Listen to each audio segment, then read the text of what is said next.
We're very happy to meet you here and on this our side event, which is, I think, today is the most important factor, that we focus not only on the specific topic, but we focus more on the different aspects on the water-related issues, food-related issues, and also the energy, and also we not with a focus on the impact on the ecosystem.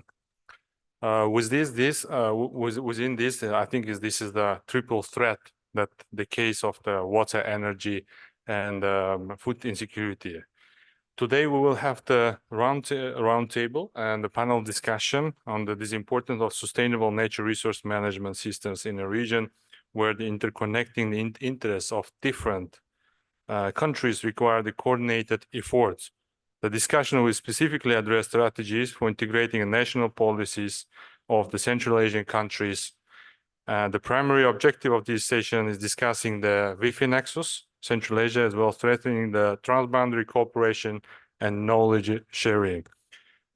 If you allow me, I would like to first three keynote speakers of our discussion of the panel.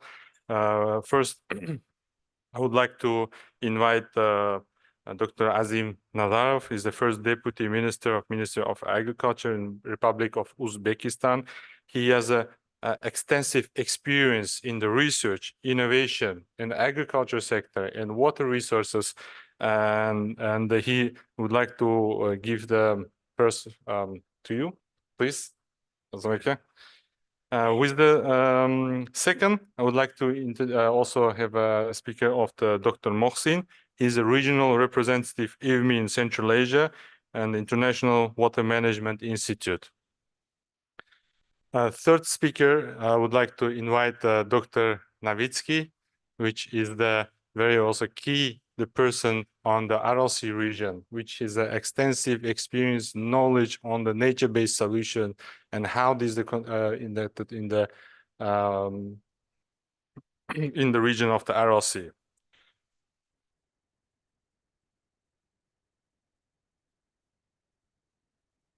And yes, today we all gathered to discuss about the context of the Wi-Fi nexus and also the strategies, how we want to do it in a collaboratively, because the Wi-Fi is the joint action of the not only the Uzbekistan, because we all heard about that the countries in the Uzbekistan, Tajikistan, Kazakhstan, Kyrgyzstan, Turkmenistan, all has the same. I mean, the climate, there is no border for the climate issues, yeah? So we need to work together to focus on the issues on the water-related issues, food-related issues, and ecosystem. How does the ecosystem and energy? If you allow me, Mr. Azim Nazarov, if you allow me, I would like to ask one question in the context of promoting in the green technology of Uzbekistan and the Central Asia, because we know that most of the countries has a promoting today is the green technologies. And what specific or partnership can be fostered among the Central Asian nations to accelerate the adoption of sustainable practices in water, energy, food, and environmental sectors? Could you please share your experience and the knowledge on this issue? Thank you. Hello. Okay, now. Thank you very much for the question. And just want to, before answering, give some background relative how water, food, energy nexus is important for Central Asia and particularly to Uzbekistan. We all know that Uzbekistan is located in the center of Central Asia, and water resources, most of the water resources are transboundary. So 80% of the resources that consumed by Uzbekistan comes from neighboring countries, mainly from Kyrgyzstan and Tajikistan, and only 20% is generated in the country. Out of these water resources, Uzbekistan 90% is used for agriculture, 5% for domestic supplies, drinking water supply, and 5% for other sectors of economy. Now, because of the constraints on and pressure on water resource management, we have no choice that the climate impact, also population growth and development of the country, requiring more water for population, more water for sectors of economy. And this is putting a burden on agriculture sector, since agriculture is consuming 90%. So the solution is to bring innovation, science into agriculture sector to reduce the consumption. At the same time, as I said, the transboundary water resources, our neighboring countries, Kyrgyzstan and Tajikistan, use resources, water resources on energy. So there is a quite linkage between the demand for agriculture, demand for energy, and this all requires common actions. Only way we see is first is collaboration. Collaboration is in managing the water resources. Water is becoming a source, not only source of life, at the same time becoming a source of energy, source of food, and so on and so on. So collaboration is the number one major goal. And this collaboration has improved last 5-6 years. Just we as a government employees, we can feel that there was a time that we used to meet with our colleagues maybe once a year. But these days, our presidents, head of the states demonstrating, they meet almost once in a month on different occasions, different meetings. So during these meetings, they discuss, agree on potential activities that we need to implement jointly.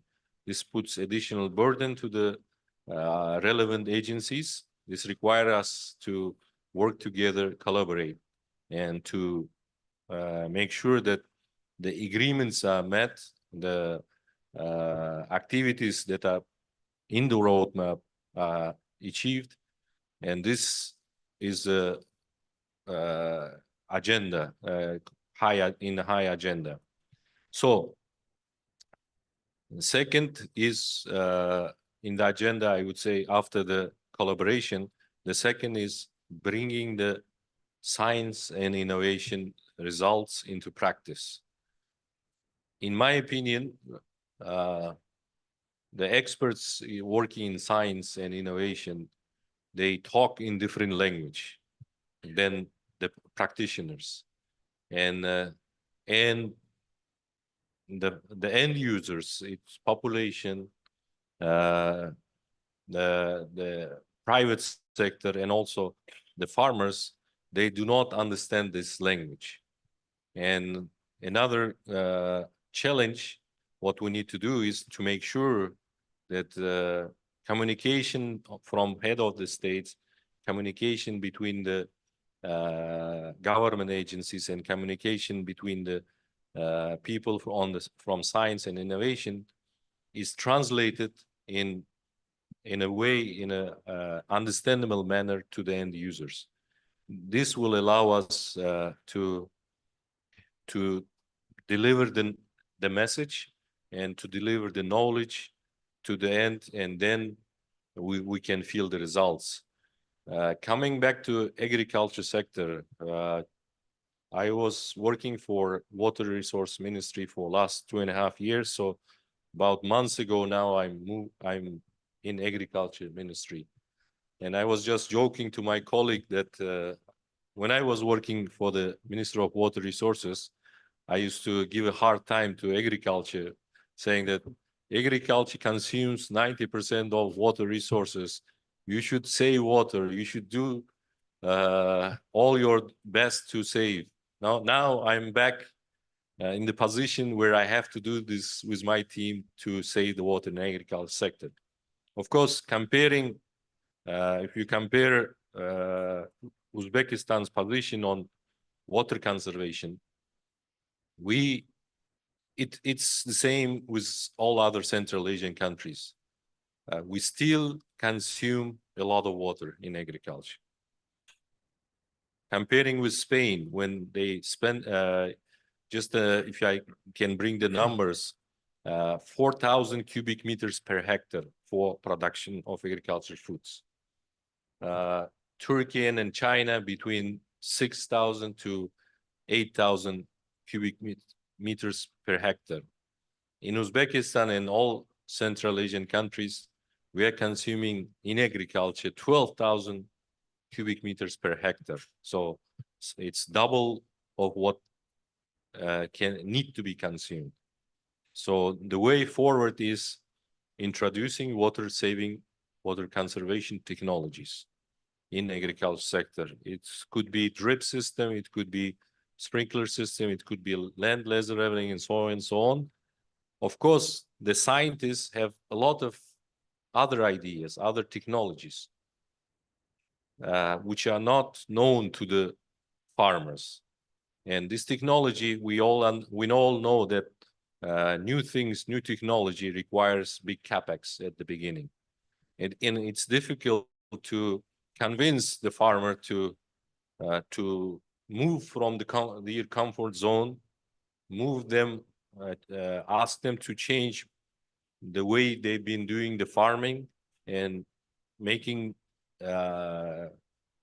asking them to conserve water, save water. So this requires a lot of challenge and opportunities to make sure that we demonstrate these technologies for the benefit of the farmers. It's not only saving water, it's saving energy, then improving the production, so improving the food security, and also making sure that private sector, bringing the private sector into the agriculture, water resource, and energy sectors, because private sector is always keen to save. They have the business model to spend less and get better profit, and this type of approach can be demonstrated bringing the private sector into the arena. So in this regard, I think the role of the agencies are interlinked. We need to make sure that we need to make sure that we speak in the same language, so we all understand each other. Then second is we make sure that we all on the same page with agenda. We know that with agenda that climate change is impacting our daily life, with agenda that population is growing, the food will be less and less unless we change our daily work process or daily work life, and at the same time conserving the environment. So in my opinion, the priority areas should be taken as the first steps, and bringing the technology with new technology that would allow us to foster our activities. Thank you very much for the explanation, and I think is the thanks and for you also coming with your busy schedule. And I think is the Ministry of Ecology, Environment Protection and Climate Change is also need to work together and these related issues, since the Wi-Fi nexus is not only the one ministry that's responsible, it's just what is the Wi-Fi is already saying is the Ministry of Water, Agriculture, Environment, and this sector. I think is sharing your experience on international scale, and on also agenda of the Uzbekistan on the green transition. It's also very informative, because I think is the leaders has already made it the place for us to cooperate to each other, to work together in this stage. So we need now more actions to provide from our side. And and also the main the point that you also mentioned is it's important is the science innovation. Yes, and we need to all the time that what we started, we need to start with to learn what is in the baseline. Yes, how we started, they need to be the science innovation. If we can solve these issues, we can solve together other problems. Thank you very much. With the next speaker, I would like to invite Dr. Mohsin. He has outstanding professional, scientific, industry research, and management background experience, more than 25 years in sustainable land and water management, integrated water resource modeling, management in agriculture, water management, surface and groundwater hydrology, climate change impact on water resources. I mean, I can continue. You have a very long expertise on this area, and I'm very happy that you have also a busy schedule to come to our the side event that is organized by the Ministry of Ecology, Environment Protection and Climate Change. And this is your experience also very valuable for us to share this. Please, you can.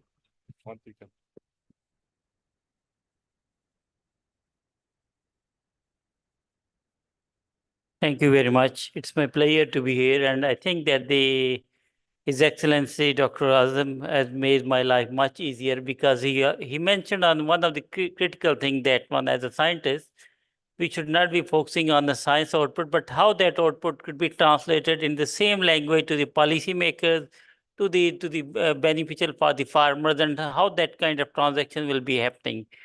And let me open that on the presentation. I think just.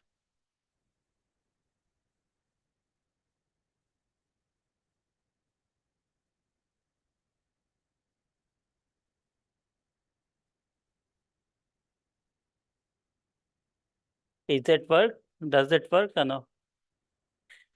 How that?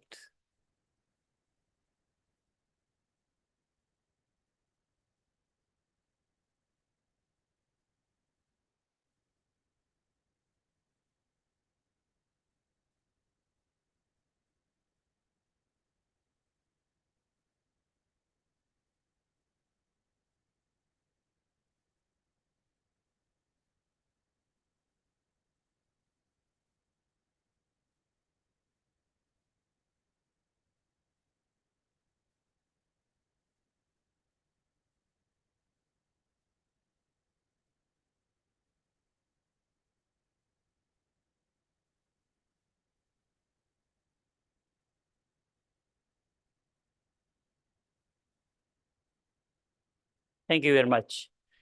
I will be focusing on that one, how the science and technology could be feeding toward the policy level implementation, and then for the climate adaptation and mitigation. When we say climate change, climate crisis, a water crisis, even a country like the region like Central Asia.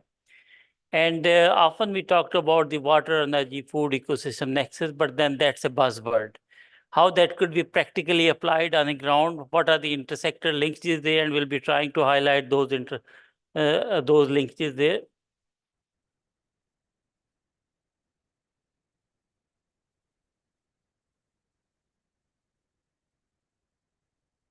Maybe I will just say move to the next slide. That could be the other one. Can you please move to the next slide? Next slide, please. Okay, here. The important is, as Minister Sahab already mentioned, that they are the upstream countries which have a plenty of water, Tajikistan and Kyrgyz Republic, and then there are countries like Uzbekistan, Turkmenistan, and then the Kazakhstan, which are the downstream. The source of water is coming from the upstream, but each country have their own priorities. And then when we are talking about the water, which is shared resources, how we could get the maximum shared benefit of the water sources, meeting the need of the upstream country as well as the downstream countries. And I will be trying to highlight what are the linkages there and how we could make an intervention. Next slide, please. Next, please.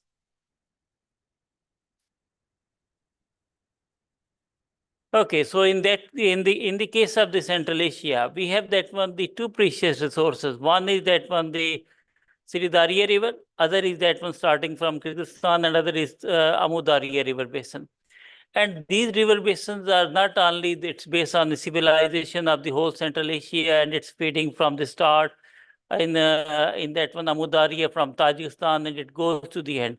We have witnessed over a period of the time in late 60s, when you are not considering the whole system approach, then there will be short term, you will have a certain benefits. Typical example is in Uzbekistan, there was a cotton production was a very common, but later on the LLC crisis started emerging in late 90s, and we see that when the whole region suffered. So therefore, the important is looking around that how these river system could be beneficial for the ecosystem, for the whole one, linking around the people and as well as the civilization and as well as the country. And while on the way, how you feed the water used for the agriculture, water used for the industry, water for environment, water for domestic. How we could come up on this complex solution. And same thing is for Sri Darya. Next, please. Okay, so when we are looking around that one, the water withdrawals and availability in the RLC, we're starting on a Kyrgyzstan, and that one, the flow generation is a much more that one country's rainfall and glacier.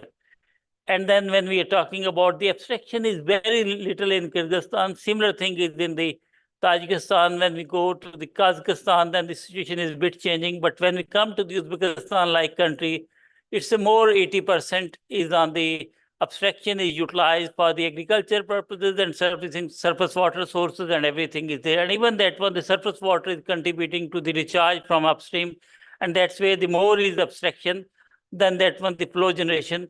As Mr. Sahib has already highlighted, 20% is flow generation, rest is more on abstraction. Next slide, please.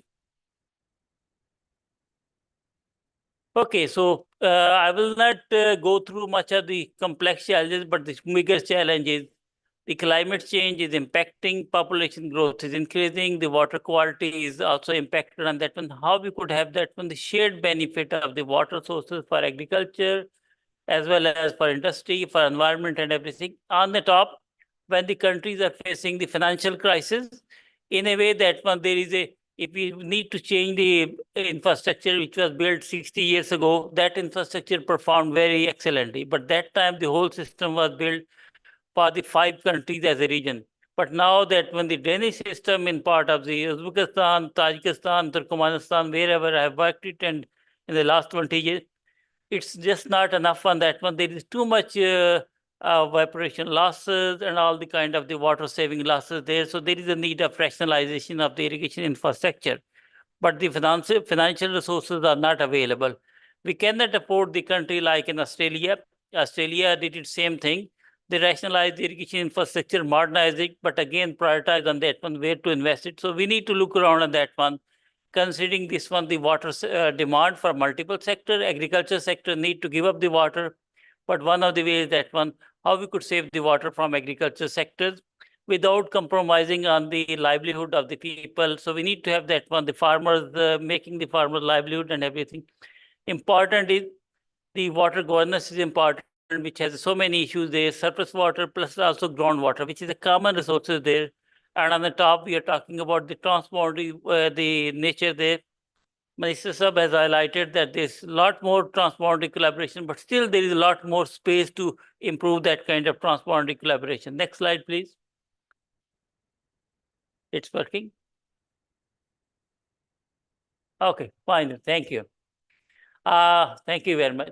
So again, what are the priorities in the Central Asia? The upstream countries have mostly the energy, that one the fall to winter, and then the remaining part is on the food production. Downstream countries, which is the Uzbekistan and other countries there, then the main is on that one food and environment, spring to summer, and timing of the water demand and operational rules of multi-purpose reservoir is also making the quite complex thing. We want to make sure that when the sources of water in the upstream country, how that's meeting the need for the downstream country, and how we could make a balance for the Kazakhstan, Uzbekistan, and Turkmenistan, which are the downstream countries.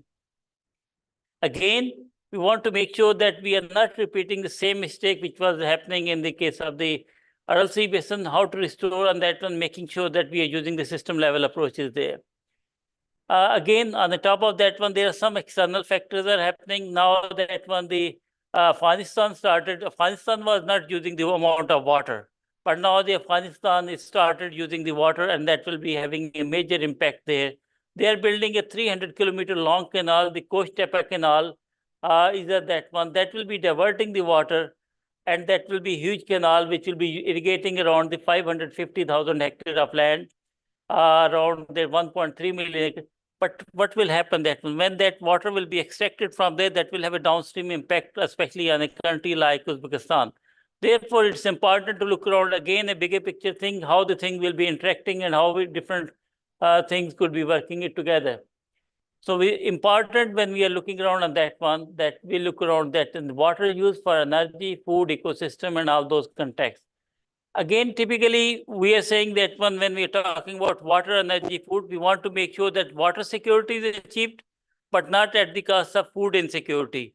And not food security, when you want to achieve it, it should not be at the cost of the energy insecurity. So you want to bring it that when the water security, along with the food security and energy security, but these are very easy to say, but it's difficult to manage. And there are the external factor, the climate change is the cross-cutting, which is impacting their population growth is increasing. Governability, also the challenges are there. What we want to do it, ultimately, we want to bring that on water security, food security, energy security for the people who are working there, the economies and ecosystem there, so that also enough water is available for us and also for our future generation. Often, when we are talking about these ones, the people who are the rural livelihood, the people who are not getting enough water, that they are the impacted there one. And again, we were thinking about the national and regional institute, how they could work together, how we could bring that kind of that one synergy there and institutions in the transboundary cooperation, how we could bring those institutional concepts there. Typically, we used to do it in 5 years ago, the IWRM, Integrated Water Sources Management, but Nexus is going beyond the IWRM approaches. It's also linking up the processes from farm to the landscape, to the watershed, to the basin scale, from all those sectors, how that could be integrated there. And then the important is considering the population in those part of the world, that the women and then the marginalized people, the youth, how we could make them inclusive on that one when we are developing those solutions. So CGIAR, that International Water Management Institute, AMI, we are having in Nexus Gain Geographies. We are taking a basin level approach from the top down and as well as the farm scale level, the interventions there. Central Asia is a part of that there, but also we are doing the similar work in Indus, Ganges, in Blue Nile, and then the Limpopo Basin. We are looking around the quantification and accounting of the water as a source, energy as a source, food as a source, and how that will be impacting on the ecosystem there as a source. Also linking on the upstream countries and the downstream countries, how the connection will be working it together on that one. And what we could do trade-off, because when we are talking about water as a shared sources, we need to synergize the effort, the meeting the needs of the upstream country as well as the downstream country. What are the trade-offs and how we could share the benefit across the countries? That's an important thing. So WEFI Nexus modeling in the Central Asia, that's what we are trying to achieve it in the case of Central Asia. But we looked around that on the globe, what that means. And that's where I said it's a buzzword, because we looked around, there are more than 1,000 the studies are being available globally. But then when we're talking about, they are using the terminology of Nexus modeling, but in real world, there are only few examples, dozen examples there. And that's where often where it's a modeling thing is done, but stakeholders are not consulted. Policy level, policymakers are not consulted. And as sir, you were expressing on that one, how we could integrate with the policy level, how we could do that when the stakeholder at the farm scale level as well as the policy scale level, and then the science could be working together. That's where the important thing is there. So we are looking around the Nexus again. It has 5 work packages, and I will be giving one example about the shared benefit of the water sources, what could be done, and where we are using the Python water sources modeling, which is a model for solving the network resource allocation problem at different level. So we are talking about the water sources module, but that could also link up with the hydropower as well as the energy and food, how we could optimize that one, water, energy, food, modeling and that one, and providing different modeling tools and optimization for better planning of resources and everything. Again, this is not an easy journey. We developed a model for that one, the Amudari River Basin, but then the biggest issue was coming. The model needs a lot of data, and the data is not available for that. Even though the data is available in the various countries, but data is treated as a commodity in various countries. And again, limited data as well as difficult access of the data. And then the quality of the data is also dubious on that one. And again, when we are talking from one country to the other country, the stakeholders, policymakers have a question: why you are working in Uzbekistan, but what's the benefit to the other country, and how we could overcome those complex challenges there? So again, that the cooperation is much more needed. So we did that kind of modeling. But again, the biggest thing was that the biggest hurdle was there, buying in a cooperation from one country is possible, but when we are going to the multiple countries, it becomes more problematic there. To overcome of that one, what we thought, let's look around the smaller part of that one. We're starting with the Uzbekistan on the Chichik River Basin, where we are working with the SIC and ICWC on that one, that who is the custodian of that one, getting a buy-in from that one, where we have a rich data set and saying, how much is the watershed benefit for agriculture, for domestic, another one, how we could get the buy-in, and then SIC is the platform which we can use it for the other countries and expand it to the Central Asian countries on that one. Again, the lesson learned is that one, the learning by doing, it's small scale is practical to start getting a buy-in from the people and the agencies there. Stakeholder involvement is very critical from that one. And then also important that not involving the stakeholder at the end, but from a beginning, policymakers from a beginning, how that model could be used, what could be the thing, and that's where the thing need to be collaboration. Another thing is important, we have another initiative from fragility to resilience in Central and West Asia. Again, we are looking around water, energy, food, and environmental nexus there, and case study I will be presenting from Kashka Darya Basin. As Minister was mentioned, and this work was done in collaboration with Ministry of Water Sources, 2.2 million hectares land is out of the under pump irrigation. And this is the Amudari River Basin. The water is the pumping distance is about 80 kilometers. Pump altitude is around 153 meters, and irrigated area is around 335. This is the Amudari River Basin. The water is being pumped on the top of that one. But typically that one, the most of 70% of the pumps are outdated. And there is a huge energy losses are there in the system on that one. And if we're talking about Uzbekistan country, like 21% of energy is generated for the using for the irrigation. And farmers are using the conventional irrigation, and that's creating a problem that when excessive amount of water, flood irrigation and everything, and how we could have the inefficient irrigation practices could lead to improve that one, the productivity of the system. So we did it study looking around that one, the irrigation application efficiency gain in wheat, cotton, and total, and that's giving us the information if we go with the irrigation application in a traditional way, and if we could go for the improving the irrigation practices there, what will be the water saving, what will be the energy saving, and how much will be the greenhouse gas emission to tackle with the climate change. And it's clearly saying that one, the around 1,378 million cubic meter of water could be saved only from water perspective, around energy that could be saved, and as well as the CO2 reduction could be saved. And that's showing a potential around 25 to 30% of saving in water, electricity, and carbon emission. And that could also improve the yield if we go for that, the more modern technologies and everything. Similar thing, we have done the work in the Zafrabad district of Sridhariya Basin, and again, the results are similarly. Other work which we are doing it at the moment on the climate risk profile of Uzbekistan online dashboard, so that how that information could be easily available to the policymakers. And therefore, the dashboard is very important, and sharing certain examples, showing that one, the time series of data and everything. And technology is important, and that one from a headwater intake, a Karshi main canal, to that applying that one, the Rubicon technology, which the ministry has adopted. Ministry is really working on that one, and what we could do at the farm scale level, from the main river toward the distributory canal, and then coming to the water at the farm gate level. And these are the things which we can need to work it. Again, that's the important is scaling versus innovation.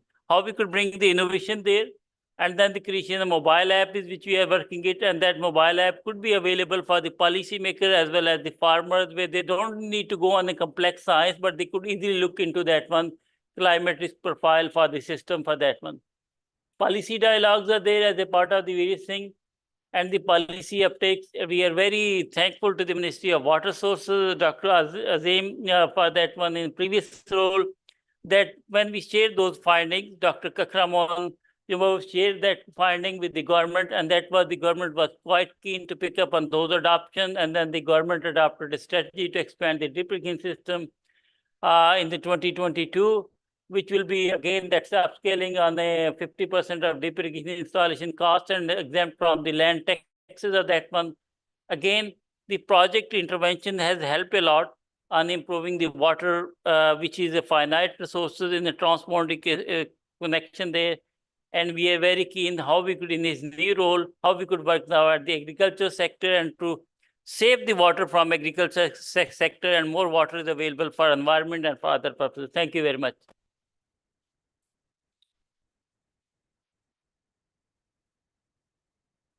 Mr. Pulatov, if you allow me, just can we go back a couple slides? Yes, sir. Just to the table you had for Karshi. This one? No, Got it. back. One more. Here we go. This is when I talk in when I said we need to talk in the same language. This is a result of the project, and it shows that for Kashkadarya, just for information, Kashkadarya is one of the biggest irrigated area in Uzbekistan, and the cost of water, delivering cost of water, is one of the highest. And this 75% of the water is pumped from Amudarya, and there is 7 cascades of pump stations, 6 of them located in Turkmenistan, and it's how difficult. Just a number, I'll give the number. Usually we give these numbers to the farmers, this table graphs, but for them this is a table and graphs. Explanation of this number is Kashkadarya is pumping water a day. The cost of water, you can build 1 school, 8 billion sum a day, which is you can build a new school. So when we bring this number through the joint research activities, then we explain to the farm, okay, just imagine that you are wasting, I mean, when you wasting water, 1 school is not being built in your territory. So if you want to have a school at the same time, why don't you save water? When you save water, this is a 575 million cubic meters. This is you saving. You're saving a school for your territory, and at the same time, you energy and to the environment. So this is how we explain usually to the farmers. You are using a lot of energy for water, but at the same time, you are using you're not using the opportunities you have. So if you conserve water, first of all, you save, you will have a new school in your territory. At the same time, you get better crop. Also, you're serving the environment. I think this table, this slide shows the results of the research activity. And this is when I was saying that we need to bring the science and research back to the practice. This is how we work, and this is how we should coordinate. Thank you. Thank you very much, Dr. Mohsin, for the introduction. I think I just keep my in the phone and writing about the results that they have achieved. I think what overall conclusion that they came up was also Mr. Azim Nazarov mentioned about on the water security. Or the overall is what is important is the data. Yeah, I think is when we have the data, it's possible to work on to model this data and to understand how much water will be needed, maybe another question also how much we could save the water for the future. Yeah. For today, how much we water use? Just an example of is that we can build one school, but imagine that in 50 years, what we'll have. But if we save the water, we'll have the more profits for the schools, for others, and properly using the water resources. But also, I think is that also Ministry of Ecology and Environment Protection is promoting as also the zero waste. Yeah, that the people has many times as the using over the food waste, because this is also very important key issue to save the water, but we also waste a lot of foods. So it should be more in the science communication issues on the development of is a climate cultural science or something that we need to increase the capacity of the people in the Central Asia to show that there is a water, but we need to save them in the properly using. Thank you very much. One of the slides that you also show, I was very happy that you showed about the RLC region, which is really connecting to the next presentation. There is a very key person in Uzbekistan and strategically in the I think everybody knows in the Central Asia, this person is a doctor, professor, academic. You can continue his experience about more than 50 years, his experience in the RLC region.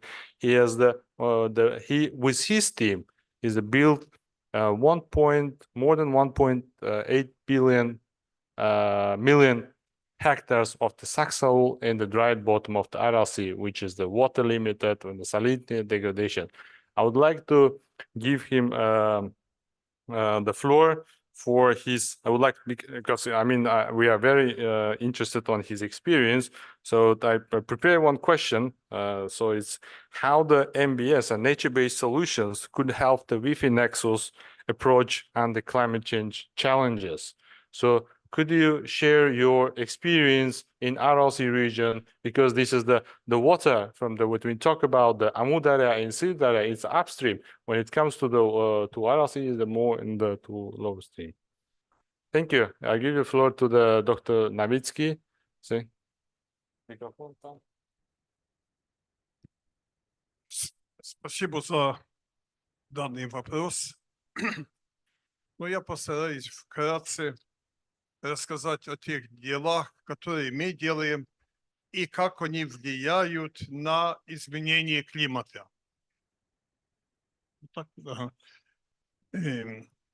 Аральская проблема – это общепланетарная проблема.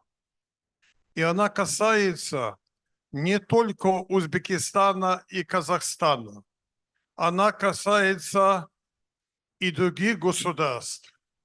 Это слова Антонио Гутерреша, который приезжал к нам на осушенное дно, и все это увидел и сказал, что эту проблему мы должны решать все сообща. Она возникла еще 60 и более лет тому назад, когда использовалась вода немножко нерачительно, не по-хозяйственне, и в конечном итоге Аральское море начало высыхать. Никто не мог предполагать, что это приведет к такой большой катастрофе. Некоторые ученые, ну и маститые ученые, писали статьи, что если Аральское море высохнет, то можно будет получить дополнительные земли, богатые гумусом и оловыми отложениями, и там выращивать сельскохозяйственные культуры. Но когда они поняли, что это необратимый процесс, уже возврата назад не было.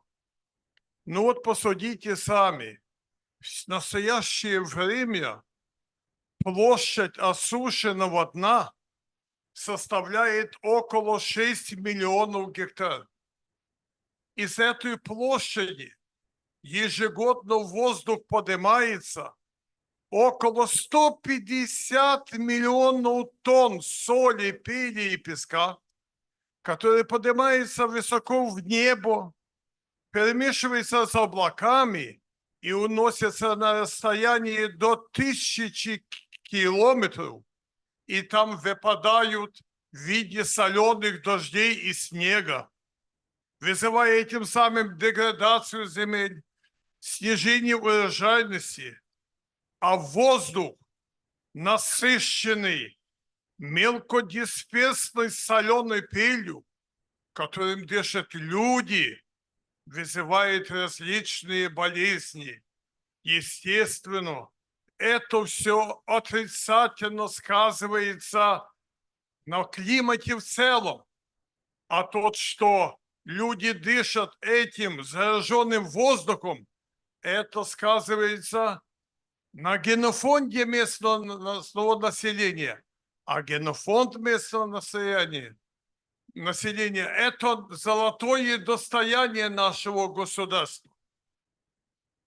И когда еще в 80-х годах прошлого столетия меня назначили руководителем проблем по решению экологической проблемы, многие высказывались о том, что это мертвая земля, там ничего не будет расти.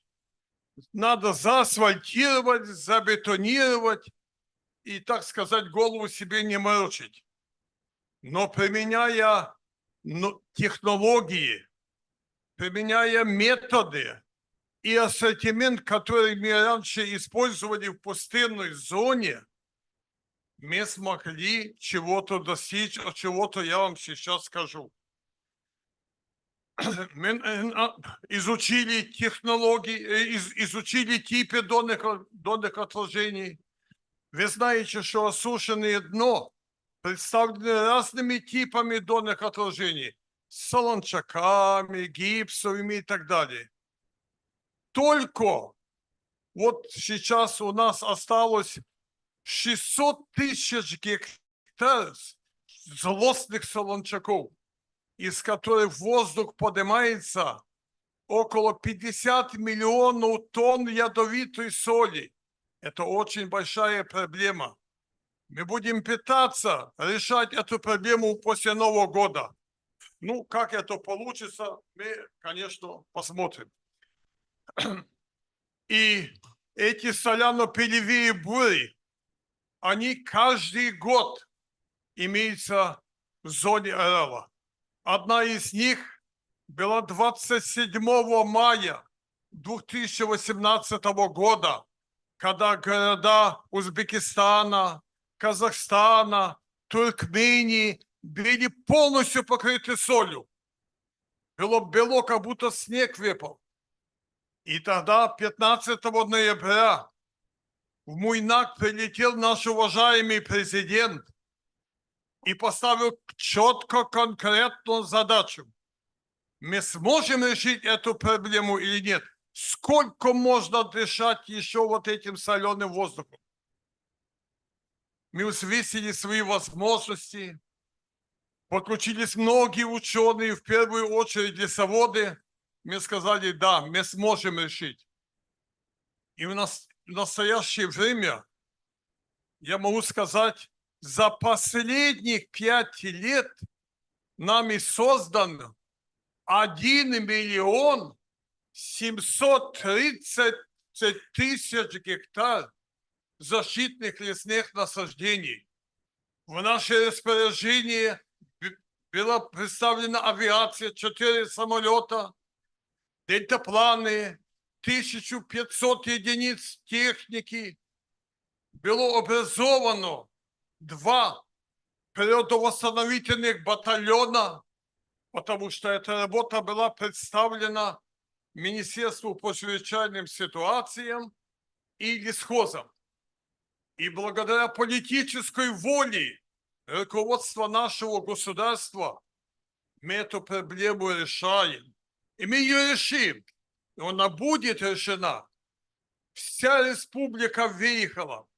Ну, чтобы вы могли себе представить, насколько это было весомо, я хочу сказать, что 19-й год и 20-й год, новогодние ночи мы проводили на осушенном дне. Никто не поехал домой. И в новогодние ночи нам позвонил президент, поздравлял нас с Новым годом и так далее. Но мы хотим обнесенное и осушенное дно использовать на благо человека. То есть мы вводим кормовые растения. Ну, ему надо там, это можно не переводить, чагон, боярыш, керек, изен и так далее. Мы создаем пастбища. Мы будем развивать пчеловодство и так далее. То есть местное население, используя наши работы, сможет развивать животноводство. Мы создадим рабочие места. Мы уже создали 6000 гектар насаждений из тамарикса, а ведь 1 гектар цветущего тамарикса, из 1 гектара цветущего тамарикса можно заготовить 50 килограмм меда. Мы будем развивать экотуризм и так далее. То есть там мертвая земля, мы ее оживляем. Все это положительно сказывается на климате в данном регионе. Раз вы можете себе представить, что здесь была вода, ушла вода, голое место, как здесь, ничего не было. И люди, конечно, были в панике. Как быть? Как жить в этом регионе? Некоторые даже высказывались о том, необходимо переселить целый регион в другие места. Но пришли ученые, и благодаря разумной и дальновидной политике нашего президента мы сегодня создали насаждения, они по 2 и более метров высотой. Я хочу отметить, что нам осталось еще облесить 500 тысяч гектар защитных лесных насаждений. Ну, для этого потребуется 6-7 лет. Мы закладываем базисный питомник. У нас имеются инновационные технологии. Мы создадим такой питомник, что обеспечим себя посадочным материалом. Ну, излишки можем, конечно, реализовывать и нашим соседям. Мы создали генофонд пустынных растений. Сейчас приезжают различные делегации, ученые и смотрят, что да, если применить правильную технологию ученых, правильно наши коллеги сказали, наш уважаемый заместитель министра сказал, что без науки ничего не сделаешь. Только в тесном контакте науки и производства мы можем что-то решить. В науке нет широкой столбовой дороги, и только тот может достигнуть ее сияющих вершин, кто, не страшась усталости, карабкается под тропом солончаков, барханов, что мы и делаем на осушенном дне.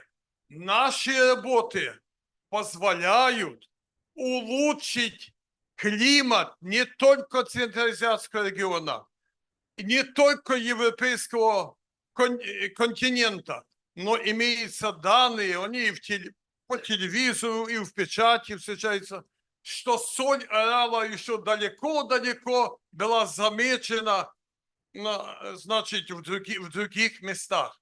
Мы сделаем все возможное для того, чтобы наши люди могли дышать чистым воздухом, а наши дети знать о проблеме Арала только будут знать по рассказам своих родителей.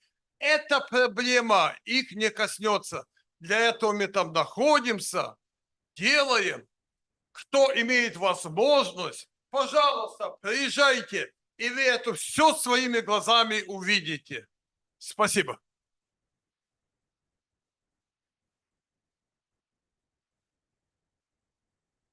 Спасибо большое, профессор Зинаид Новицкий, Богданович, за такое ваше искреннее информации проделанных работах. Thank you very much for the presentation. And I think is what we understand that it's that we not only that what I was talking in the beginning, that we not only to have to focus on the water resources, but we need to also focus on the what is happening in the currently, because Uzbekistan has an impact on the sand dust storms, which is increased over the time nowadays, and it's coming often, yeah. And this is also has an impact on the human livelihoods. And we need to also, I would like to also say that the research is very important, key issue to solving all the technological issues and solving the problems in the Central Asia. Within this, I would like to conclude the first panel discussion about the governmental sector, international organizations, and the research. That is a really good combination to understand the issues of what is happening in Uzbekistan, in the Central Asia. I'd like to thank the first panelists of this discussion, and we can go for the next, which is also very actively would be, I think will be a representative from UN organization and the international financial institution and also the research institutes to give an overview of what is happening in the Central Asia and also some ideas on the future collaboration and projects. Thank you very much. So we don't have so much time left, and I think is our colleagues will give us a few more minutes to add up with our discussion. And with the first, today we have also one presentation online. I think we can start with this because before we go to the very quickly, the Professor Fred Hatterman is the Deputy Chair, Research Domain. The Climate Resilience Head of Working Group in Hydroclimatic Risk is the Potsdam Institute for Climate Change and Research. Please, Professor Harriman, and you could give the floor, and I think is if you could able to give overview. Thank you very much. Just I think is a bit. Thanks a lot, dear Minister, dear experts, dear audience. This is not my one. I will try to share my screen. Wait a moment. Yeah. By the way, can you hear me okay? Yeah. Can you hear me? Yes? Yes, we can hear. Okay, thanks.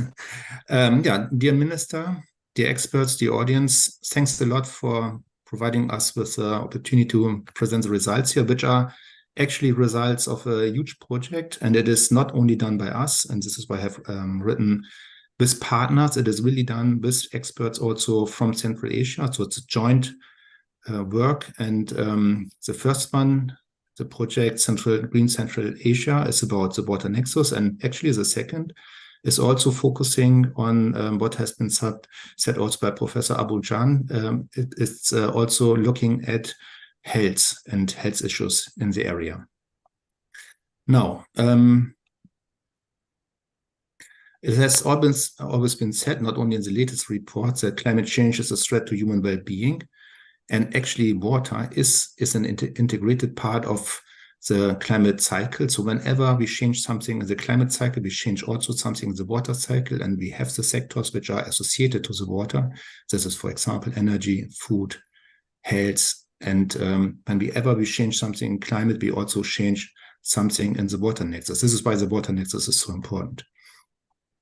Looking now at specific countries and how the global change temperature increase really is. Globally, we are around 1.2 degrees at the moment, but this, of course, has to be translated into what happens in Uzbekistan, what happens in Tajikistan, what happens in Kyrgyzstan, in Turkmenistan, and in Kazakhstan. Now, when we are looking at what really happens in the area, for example, in Uzbekistan, we see that the temperature increase already now, is already 2 degrees. So we are in the midst of climate change, and the landlocked countries and the temperature increase is much higher in continental sites than, for example, over the ocean. So it's already now 2 degrees. Yeah, and looking at annual average temperature rankings records, then we see that in Central Asia, the last year was the warmest ever measured. So climate change is ongoing. We are in the mid of climate change, and we have to see what is going on in future and how actually we can mitigate on the one hand, but also adapt. So this goes without saying, and it has been said before, water resources in Central Asia are key. Most rivers are fed by snow and ice. This is also very important, especially when it comes to warming in the high mountains, and don't drain into ocean, but into endorheic lakes, for example, the Aral Lake. And the majority of glaciers is losing mass, is melting. And here is, and this was also said before, how important water is in the area. For example, the GDP from agriculture is very high in Kazakhstan.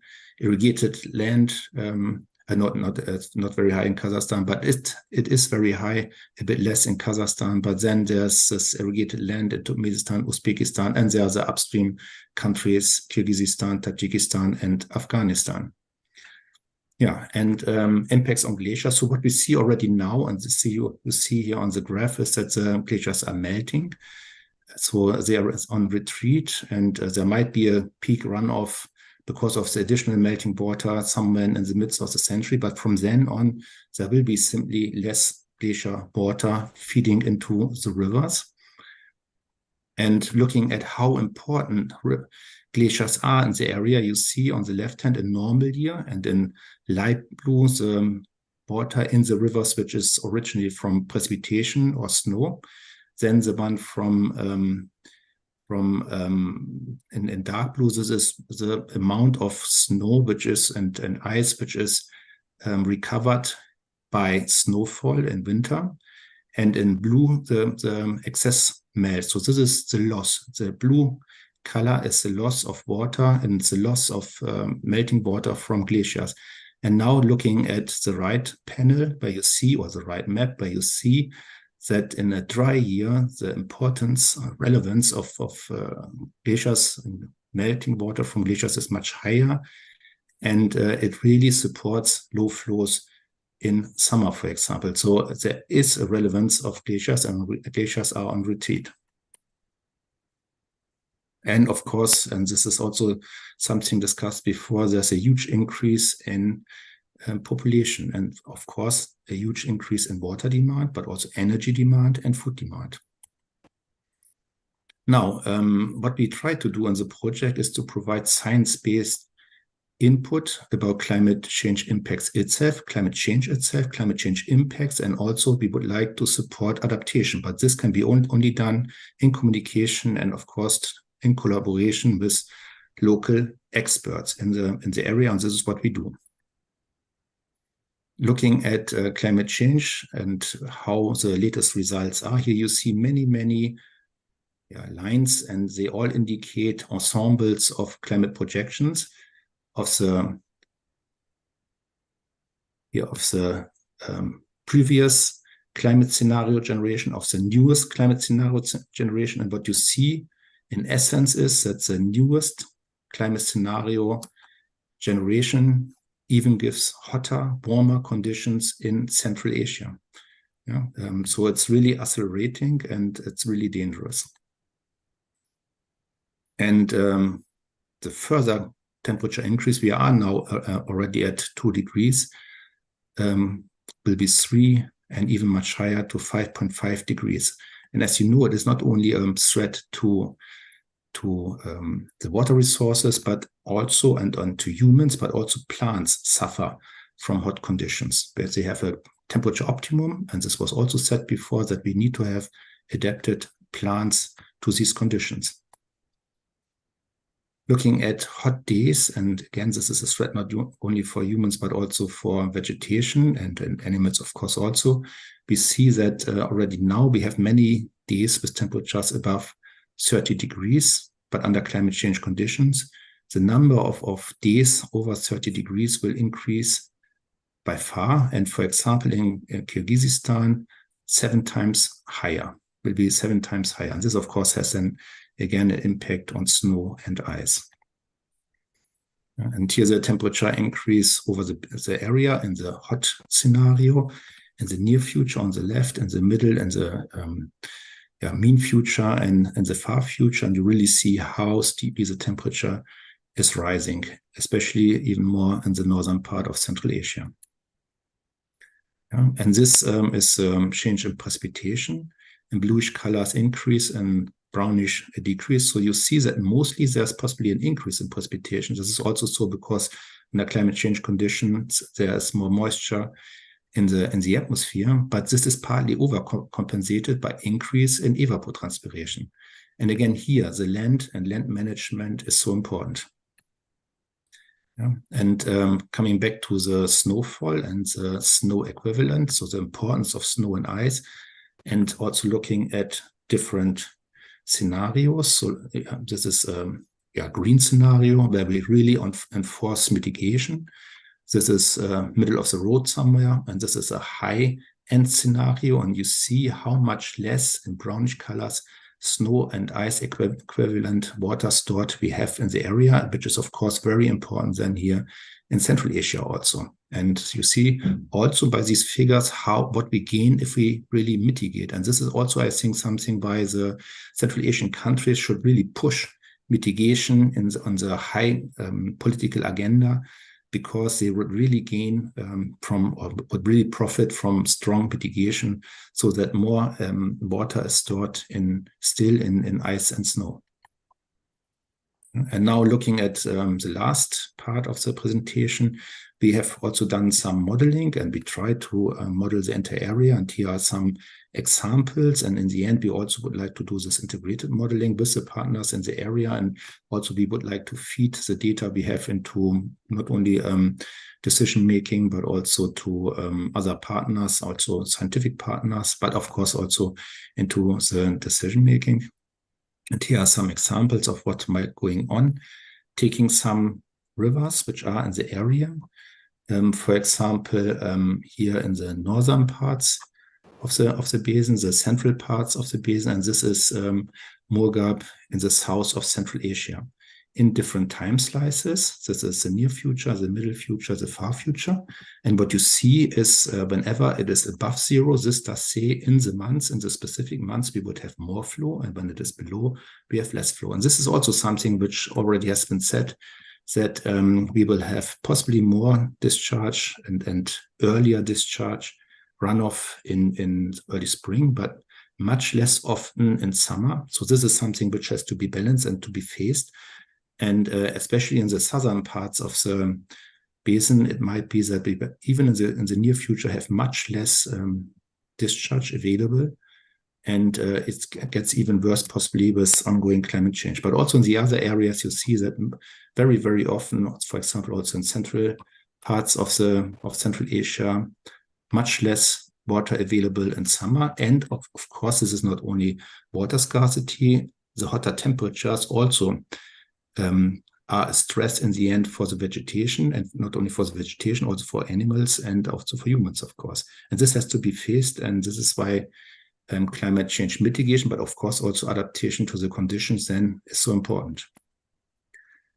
Okay, and here is the last two slides. This is the snow availability in the area. And again, we have a look at, and this is in one of the example river basins, and we have a look at the months in winter and how the snow cover is in the reference. This is now, and how it might be in future. And you see that it might be much less stored water. The amount of water stored in snow and ice might be much less. And this again, we can then show also with different time slices into the future, and also regionalize. So, and this can then feed into any decision making. Of course, it has also to be communicated to the people, and we are working here with the partners. We are also working, for example, with journalists, which are then multipliers, bringing the message into the public. And this is, of course, very, very precious and important work. Okay, with this, I would like to stop. This was what we have done up until now with our partners, and we have, the project will go on. And of course, now implementation and feeding into decision making is very, very important. And as I said, we do this together with the partners, and we exchange experts. They exchange the experts, for example, visit our institute. We have them for months in our institute. We visit the area, and this is, of course, precious, important, and very relevant work. With this, I would like to thank you.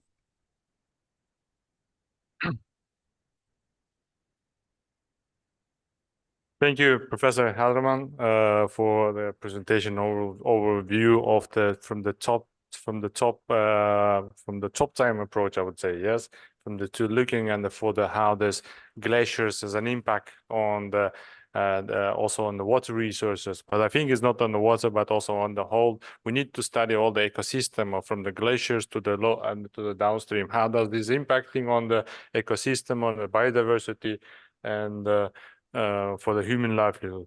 And thank you very much. Now we can now move to with the panelists, and I would like to first invite Ms. Inka Kaderzanova from the National Resources FAO office, UN FAO office, and our second speaker will be from the UNIDO, Mr. Ashraf Abu Shadi. He's a senior advisor on digital transformation and artificial intelligence. Please, Ashraf Abu Shadi. And the final speaker is Begzod Jalilov, Mr. Begzod Jalilov from the Asian Development Bank. So today we have all the speakers that has a more want to focus on to bring up this UN research, governmental issues to integrate it into the WIFI Nexus. So within this, I would like to give the floor to first FAO representative that gives an overall view of the climate change impact on agriculture and water resource, energy, and the Central Asia region. Please, could you just help us to put the presentation? Please, Ms. Inka Kaderzanova. Thank you so much for inviting FAO to this important panel. My colleague Iveta Zenina, who is our focal point for Central Asia, unfortunately is not available now. She is on the way back to Ankara. So she asked me to step in for her. I hope I'll do justice to the information that she has prepared. But in a way, it's also very easy to speak after all the previous speakers, because I think we had a lot on the government action. We now well understand different aspects of climate change impacts. We discussed the water and energy and food nexus. So it's really very little that I can bring to the table that hasn't been mentioned. And the previous speaker from the Potsdam Institute has explained also the long-term impacts. So while my presentation is being prepared, I just wanted to add maybe and highlight the impacts on food and agriculture. As we all know, the food and agriculture is the sector that is directly dependent on the temperature and the precipitation level. So all the projections, we can move to the next slide. All the projections are quite pessimistic, because we know that the region will experience the change in the temperature regime, the precipitation will become more scarce. And here on this map, we see how the drought will affect the entire world. And you see the most intense red and orange are actually scattered around the Central Asia region as a whole. The drought impacts on agriculture are pretty well understandable. It will affect the water security issues. It will also affect, will have significant socioeconomic impacts on the poor, women, children, indigenous people, and those people who directly rely on agriculture for their livelihoods. In general, 2 billion people worldwide are dependent on agriculture and rural livelihoods. So this type of impacts will have significant effect, not only in Central Asia, but globally. So moving ahead to the next slide. Bakhtiar, maybe I can control from here or you help me from there. So this is just the pictures of from different regions, different parts of the region that demonstrate how significantly the land is affected by climate change. We see here the picture of the land erosion and the changes in the landscape. The impacts manifest themselves in the increased level of salinization. They affect the urbanization trend, or they expedite the trend. They also contribute to the land erosion, which is the absolutely valuable and essential asset for agriculture. So in terms of the response, only last year, FAO for the first time has prepared the global strategy on climate change. It seems a little bit surprising, I guess, because as the sector is so vulnerable, it's only now that the member states have agreed to correct the course and adopt the new strategy on agriculture for the next 10-year period. Following the adoption of the strategy, the 5-year action plan has been prepared, and now the entire organization is getting ready to initiate the implementation process. The work will be organized at the local, country level, and global and regional level. And this strategy is also well coordinated with the other strategic documents and is well aligned with such topic-specific strategies as the gender mainstreaming, the use of technology, the engagement of youth, and other accelerators to speed up the climate action on the ground. FAO, as the largest UN technical agency, is working in a number of thematic areas that have been mentioned: the land, water, the climate, forest, biodiversity, livestock, and we also advocate for integral approaches tackling all those environmental media in a coordinated way. In the region where Central Asia is, we have 3 regional initiatives that advocate for the inclusive growth and integration of the concerns that are relevant for the rural population into all thematic sectoral policies.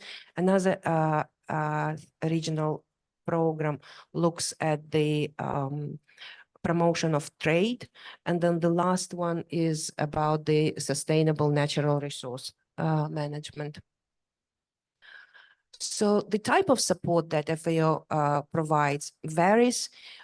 We organize the technical workshops, we do the in-depth assessments, we come up with the technical and policy guidance for the governments and for the practitioners.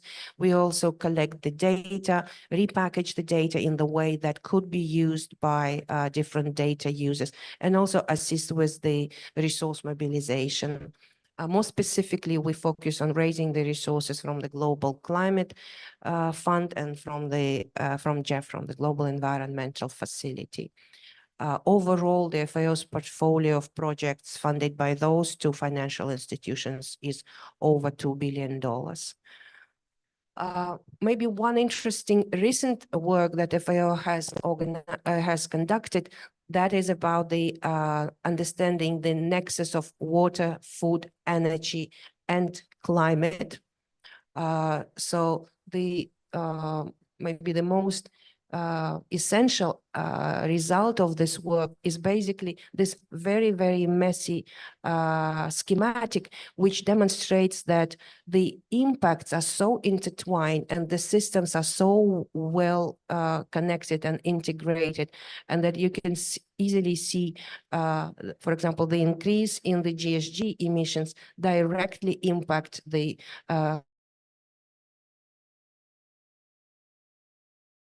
water and the groundwater and water runoff.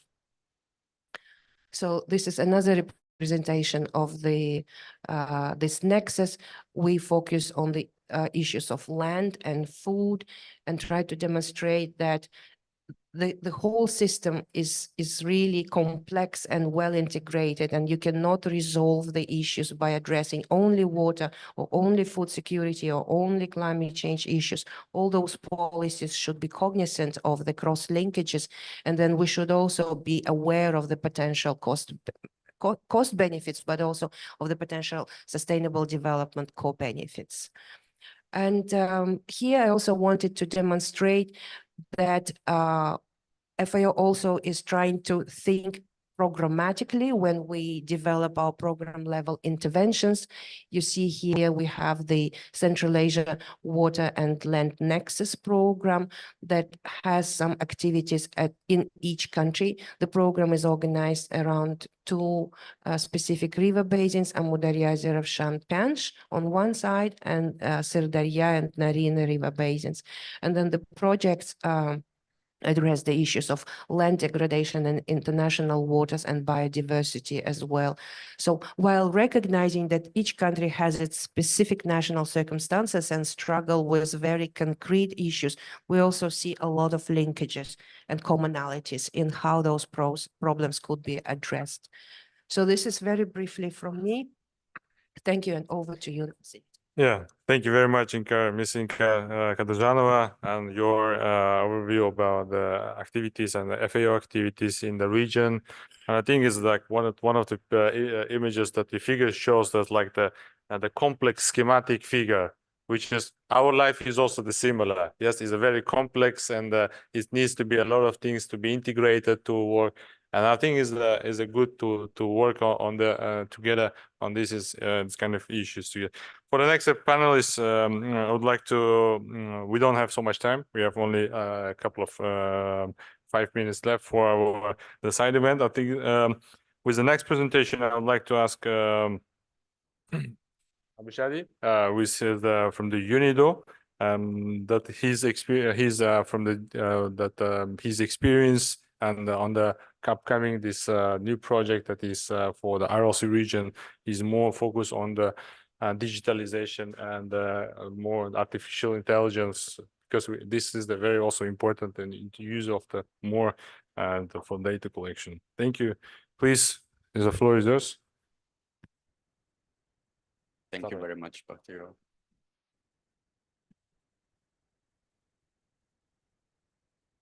Thank you, and happy Food and Water Day for today. So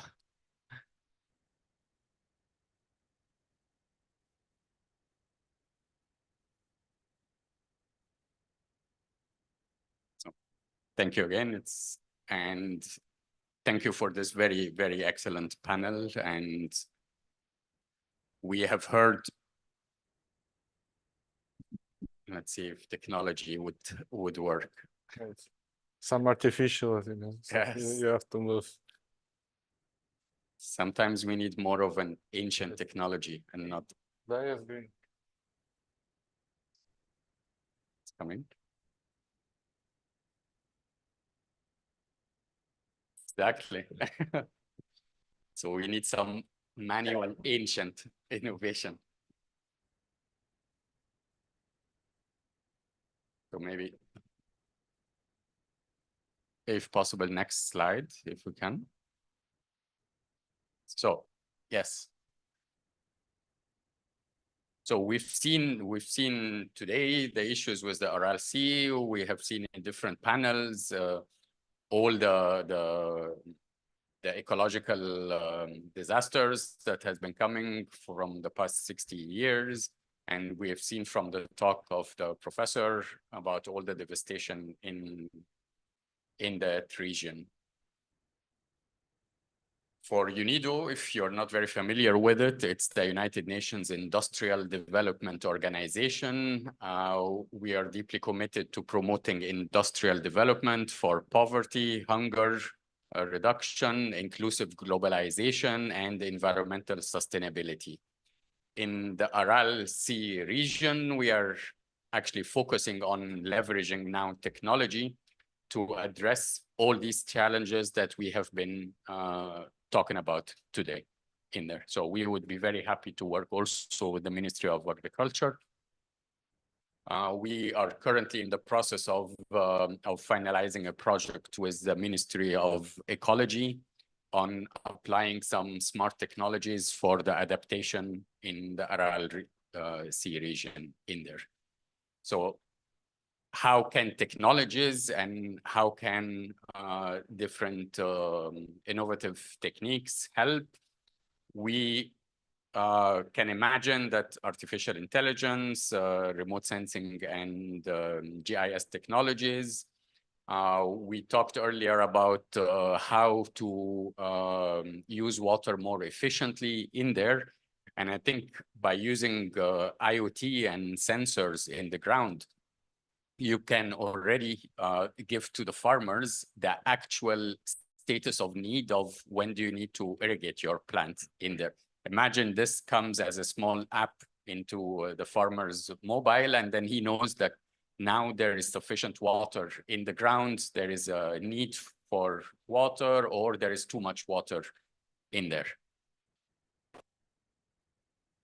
As I was mentioning, we already are in the final plans for that project with the Ministry of Ecology, and we are open to work with different ministries as well for that project. The main goal of the project is for sustainable climate resilience and improving water management itself in there. We aim to boost the agriculture productivity while at the same time more saving water and energy costs in there. And of course, to build resilient communities for the whole areas. We naturally see a lot of challenges for that project, mainly infrastructure limitations, technical expertise gap, environmental and social complexities, but we already have some ideas how to solve these issues. And we have already the collaboration with all different actors in there. We have seen from other panels that there is private sector technologies, which is advanced enough to assist in there. And from the previous speakers, we've seen from the professor that there are already ongoing projects that would be very helpful in that process. Looking ahead, we are planning to expand beyond Uzbekistan to the whole region of Central Asia and to help with the upstream and the downstream countries for that project as a whole in there. So if anyone is interested, we ask for you to please be in contact. We are more than happy to partner with different private sector, government, or international organizations for it. Thank you very much. Thank you very much for the presentation. And I think today is the artificial intelligence and digitalization is a very keen, the keen technology that is when it comes to when the countries goes to green transformation. I think we need to understand what is going on in the actually in the from the space. Yeah. Yes, I would like to the final panelist is this, I would like to give the floor to Mr. Begzod Jalilov. He's from the ADB, from the Asian Development Bank. But I have a good question. I mean, and the question that is really important for us and maybe for the also region in the Central Asia.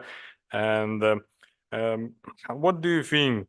What are the like priority areas of the Asian development banks and development partners to further engage with the government to develop integrated solutions to enhance the climate-oriented investment and the development of planning? Could you just share how we could be in this integration to be work together? Yeah, thank you very much. Thank you very much. I will try to be very short since we have a concern about the time. So first of all, Uzbekistan for Asian Development Bank is the second largest in terms of the portfolio size in the Central Asian and the Caucasus region. So we're the second because we have Pakistan in our group. Well, geographically, for the scientists, it doesn't, make much sense. But however, when we have Pakistan in our group. Which areas we're prioritizing? So for the next 5 years, actually, we're working on the strategic development partnership, cooperation partnership with government of Uzbekistan. And the key areas would be the first one, supporting Uzbekistan in speeding up the transition to green economy. Second, to boost the role of the private sector and competitiveness of Uzbek economy. And the third would be to bolster the interventions or financial support to human capital development in the country. However, the climate change issue, together with the regional cooperation, there are cross-sectoral themes that we always try to incorporate in individual projects. So that would be our priority areas. In terms of dollars and cents, we're talking about roughly $1.2 billion commitment per year for Uzbekistan. And in terms of food security and the climate change, that's a nexus or water. We have a very robust, well, Mr. Nazarov, we have been working with you from the Ministry of Water Resource Management. So we have very robust projects. For agriculture, we have a little boost up our projects in terms of diversifying land use, in terms of coming up with more food, more robust projects to boost the income generation and also to ensure the domestic and international food security in the region through our projects in Uzbekistan. So now for the next year, what we'll do is we will invest $10 million to pilot the intensified orchards or horticulture practices, and also we intend to speed up our implementation of building the agricultural logistical centers under horticulture project. And then the third project that we will commit next year for $120 million would be to come up with more climate resilient livestock sector development that includes fodder and etc. So basically that's a short-term plan that we have for Uzbekistan in providing food security. One point, then I will finish. That's what we did was for the next 5 years, we looked at our operations, how we performed in Uzbekistan, and then our conclusion was we have this regional platform. It's called CARIC platform. And this CARIC platform we have been using for road, railway, and trade, and etc. But we were not active enough to mobilize this platform to boost the policy dialogue among the countries in the region for food security, for water management, for come up with a common approach to tackle climate change. So for the next 5 years, I call our counterparts from the region to use our CARIC platform. We're already here in the region. Anytime you say, you need some meetings or you have to get together at the ministerial level, so we can use our resources under this platform. Thank you very much. Thank you very much, Mr. Begzodekir, for the nice overview of the climate-oriented investments that you give us on the talk, and also the developing of the planning issues, how we could cooperate, how we could work, and giving some ideas on. So within this, I would like to conclude this over our panel discussion, and I will organize this by the Ministry of Ecology and Environment Protection and Climate Change. But I also would like to thank all the panelists. But before the finish, let me just ask also the colleagues from the inside in the room if there is one question that could be if someone wants to ask the question, maybe from the online the participants. If there is any questions, please. If not, I would like to thank all the speakers, all the panelists, and of our this discussion. And I would like to thank the CARIC for giving this hosting the opportunity to discuss this is the Wi-Fi Nexus not only in Uzbekistan panel but also at the regional scale, to raise up in the regional scale. Thank you very much to all, and I hope to see you next time in Uzbekistan. Thank you.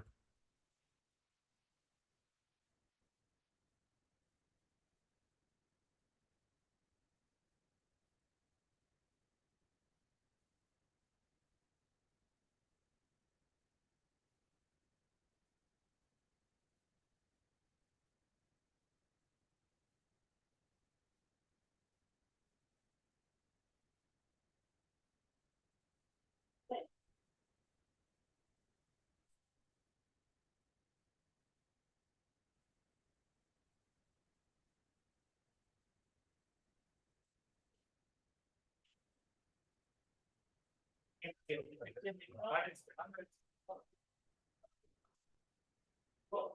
we get sort of later on the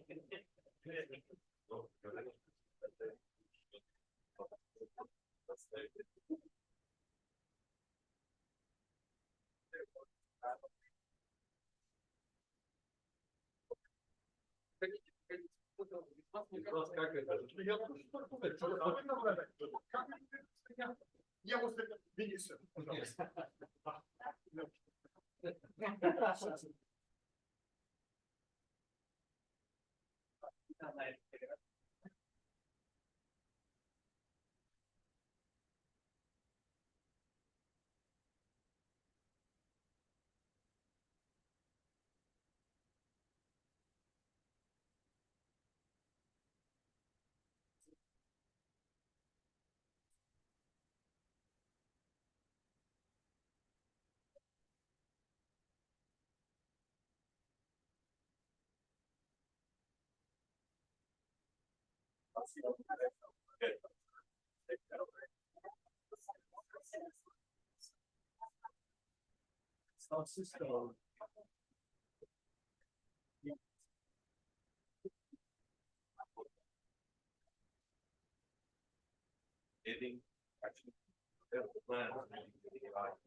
So let us, yeah, if we organize a goal, we can.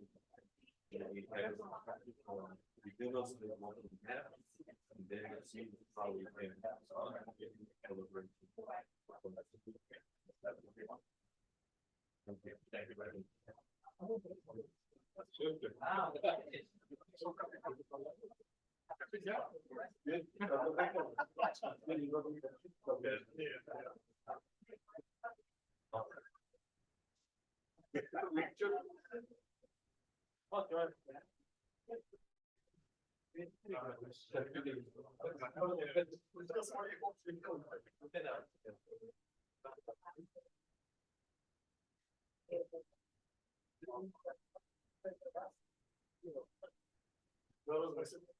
Since we're in close, may I have a photo with you as well?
Hi.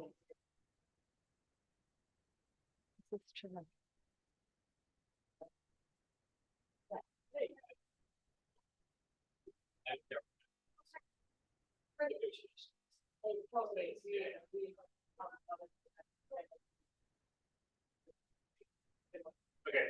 So I am very happy. Absolutely. Yes. So. Yeah. Yeah. So, I'll have a couple of notes and I'll make sure I ask to the stage.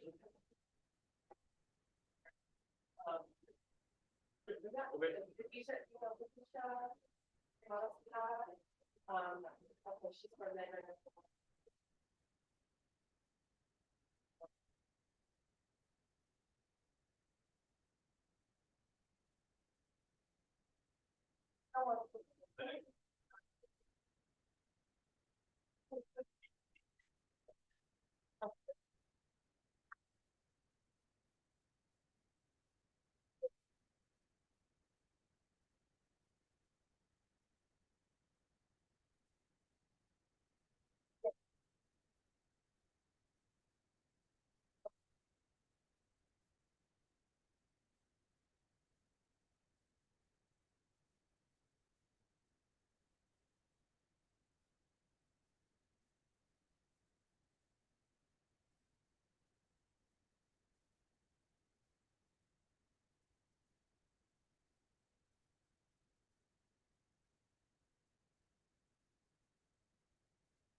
Okay.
It's on. Hello, we'll get started in just a moment. We're just waiting for one of our opening speakers.